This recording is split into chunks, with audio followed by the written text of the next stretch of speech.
ইরানের সর্বোচ্চ নিরাপত্তা কর্মকর্তা ডাক্তার আলী লারিজানিকে হত্যার প্রতিশোধ নিতে ইসরায়েলের ভূখণ্ড লক্ষ্য করে ব্যাপক ও ধ্বংসাত্মক হামলা চালাচ্ছে তেহরান।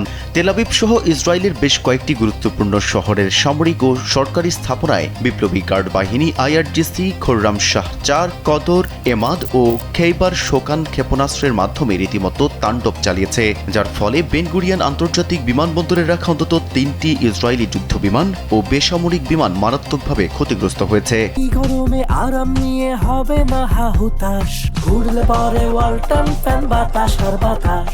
এর আগে ইরান জানায় যে বেন গুরিয়ন বিমানবন্দরে অবস্থানরত ইসরায়েলি সামরিক বাহিনীর কৌশলগত রিফুয়েলিং বিমানগুলোকে লক্ষ্য করে তারা এক ঝাঁক ড্রোন হামলা চালিয়েছে এবং শহীদদের রক্তের প্রতিশোধ নিতে মার্কিন ও ইসরায়েলি শত্রুদের বিরুদ্ধে এই অভিযান দ্রুতার সঙ্গে অব্যাহত থাকবে।